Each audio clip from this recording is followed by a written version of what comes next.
আসসালামু আলাইকুম রহমতুল্লাহি ওয়া বারাকাতুহু। ঈদের বিরিকপিল আসছে ভাই, দেখেন আমাদের বাড়ির পাশে ঈদের বিরিকপিল। দেখেন কত মেহনত, কত কত কষ্ট। তোমার কি নাম? মোহাম্মদ মঞ্জুর সরকার। মোহাম্মদ মঞ্জুর সরকার।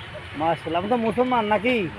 কলমা বলো, লা ইলাহা আল্লাহু ইল্লাল্লাহু মুহাম্মাদুর মুহাম্মাদুর রাসূলুল্লাহ। এই যে এত পরিশ্রম করতেছো, ঈদ বানাচ্ছ প্যাকেরে গুলি, হ্যাঁ এত পরিশ্রম করে ঈদ বানাচ্ছ, হ্যাঁ তো আমার যে জীবনটা একটা হায়াত দিয়ে বাড়াইছে, নামাজের জন্য পাবন্দি মেহনত করতে হবে নি না, করতে হবে না?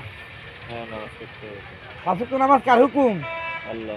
আল্লাহর হুকুম। কথা বলছি মঞ্জু ভাই, আসলে কথা এটা আমি থাকতে পারবো না এখানে। এই যে ঈদের কাম করতেছো, কত সুন্দর ঈদ বানাচ্ছ, আমিও আমার সুন্দর করে আমার জীবনটাও আমি হায়াতের জিন্দিগিতে তৈরি করতে হবে। পাঁচ ওয়াক্ত নামাজ আল্লাহর হুকুম মানতে হবে। কথা বুঝছো? তো বাড়ি কোন জায়গায়? সাতক্ষীরা। সাতক্ষীরা। আমি গতবারও এখানে আসছিলাম, সাতক্ষীরার মানুষ পাইছি। এখানে মনে করো বহুত কষ্ট করতে হবে। কথা বল, তোমার তো সব মাসের জন্য আসছো না? কত টাকা? ও মনে করেন আমাদের 2,500 টাকা। 250 টাকা না? হ্যাঁ। তা আজ 2 মাস কাম করতে হবে নাকি? তাহলে 3 মাস। আর 3 মাস না? তো পাঁচ ওয়াক্ত নামাজ পড়বো তো ইনশাল্লাহ? হ্যাঁ। পাঁচ ওয়াক্ত নামাজ পড়, ঠিক আছে ইনশাল্লাহ।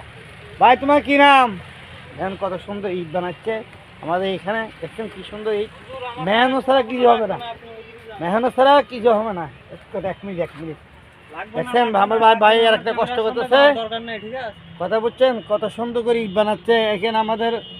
আমার বাগনা লাগে ঈদের বিরিকপিল, লিটনের বিরিকপিলের আসছে এখানে। আচ্ছা ঠিক আছে ঠিক আছে, আপনি কলমাটা বলো না, কলমাটা বলো, কলমাটা বলো। লা ইলাহা ইল্লাল্লাহু মুহাম্মাদুর রাসূলুল্লাহ। মাশাআল্লাহ। তোমার বাড়ি সাতক্ষীরা? আসলে কথা হচ্ছে কাকা, এটা না আসিফ তোমাদের পয়সার দিন আছে এখানে।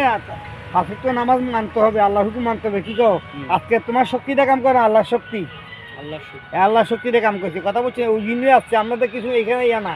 আমাদের বাড়ি এখানে আসছি, আমিও নিজেও নামাজ পড়বো, আরেক ভাইকে আমি দাওয়াত দেবো। কথা বুঝছো? এটা হলো তবলিগের মেহনত করছি বলি আজকে আমাকে এই দিনের পথে আমি আসছি। কথা বুঝছো কাকা? সেই জন্য পাঁচ ওয়াক্ত নামাজ পড়বো, ঠিক আছে ইনশাআল্লাহ। আসসালামু আলাইকুম ওয়া রাহমাতুল্লাহি ওয়া বারাকাতুহু। দেখেন ভাই কত কষ্ট করতেছে, দেখছেন ঈদ বানাচ্ছে। আসসালামু আলাইকুম ওয়া রাহমাতুল্লাহি ওয়া বারাকাতুহু।